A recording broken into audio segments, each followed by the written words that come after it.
Zalim, oleh Fori Armin Nawai, Guru Besar UNG dan Ketua PGRI Kabupaten Gorontalo.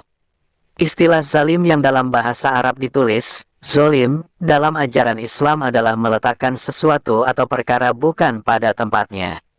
Orang yang berbuat zalim disebut zalimin atau orang yang sebenarnya menganiaya dirinya sendiri. Hal itu merujuk pada asal muasal istilah ini yang secara etimologi yang berasal dari bahasa Arab, dengan huruf zolem mim, yang berarti gelap atau tidak memancarkan nur atau cahaya. Di dalam Al-Quran kata zalim menggunakan istilah zulm, yang memiliki makna yang sama dengan kata baghyu, yang artinya melanggar hak orang lain.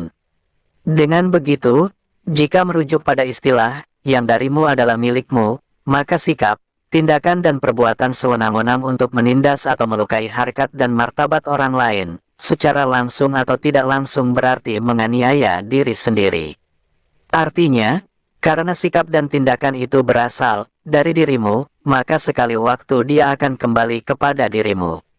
Hal itu selaras dengan ungkapan yang mengatakan, siapa yang menanam, maka dialah yang akan menuai. Itulah hakikat kehidupan ini yang seakan menjadi sumber pembelajaran berharga. Fenomena alam yang menggejala dalam kehidupan ini, sebenarnya merupakan universitas kehidupan, yang menjadi guru dan sumber belajar yang berharga. Orang yang telah lulus dan mendapatkan ijazah dari universitas kehidupan akan tampil lebih arif dan bijaksana. Baginya dunia adalah tempat untuk menanam kebajikan, untuk dipetik di alam kehidupan lain yang telah dijanjikan. Godaan, ambisi, dendam dan iri hati, sama sekali bukan menjudge pakaian bagi orang yang sudah tamat dari universitas kehidupan.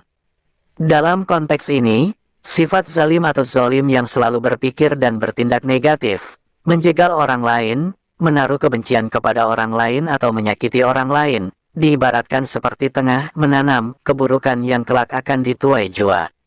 Itulah sebabnya, orang bijak berpesan, jadilah terang tanpa memadamkan cahaya orang lain, naiklah di ketinggian tanpa menjatuhkan orang lain, capailah bahagia tanpa melukai hati orang lain, dan paling penting jadilah orang baik tanpa menistakan atau memburukan orang lain. Sebenarnya, begitu banyak untaian kata indah untuk menggugah nurani setiap orang agar tanaman kemudaratan tidak tumbuh dan bersemai dalam hidup dan kehidupan ini. Hanya saja, merangkai kata untuk mengingatkan merupakan sebuah kewajiban setiap umat sebagai khairu ummah yang senantiasa berseru pada kebaikan atau beramar ma'ruf nahi munkar. Dalam realitas kehidupan dimanapun, mentalitas tutuhia, Carlota dan Susupo merupakan fenomena yang menggejala dan paling banyak menjadi pemicu munculnya gesekan-gesekan di tengah masyarakat yang menjadikan hubungan silaturahmi menjadi renggang di antara sesama tetangga, sesama sahabat dan kerabat. Saling sikut, saling menjatuhkan dan fenomena lainnya yang menjurus pada tindakan destruktif yang menjadi fenomena di negeri ini, menjadi sebuah isyarat betapa penghayatan terhadap nilai-nilai agama dan kemanusiaan tengah mengalami keterpurukan yang hanya bisa dieliminir melalui kesadaran untuk kembali pada hakikat kehidupan yang sesungguhnya. Di sisi lain, fenomena yang terus menjelma dan seakan menjadi tontonan dalam panggung sandiwara ini, menjadi instrumen pembelajaran berharga bagi warga masyarakat, para guru dan pendidik dimanapun, bahwa pendidikan agama dan upaya menanamkan nilai-nilai kebaikan dalam kehidupan keluarga dan di sekolah-sekolah menjadi sangat penting, tidak hanya sekadar menjadi tuntutan tapi juga menjadi bagian dari tuntunan dalam meniti kehidupan yang ideal. Sesungguhnya resistensi kemajuan suatu bangsa dan daerah sangat bergantung pada karakter dan mentalitas yang saling menzalimi, saling menjatuhkan dan bersaing secara tidak sehat. Kesadaran bahwa kemajuan hanya dapat dicapai melalui semangat persatuan dan kebersamaan, bukan saling menumpahkan kedengkian dan kebencian.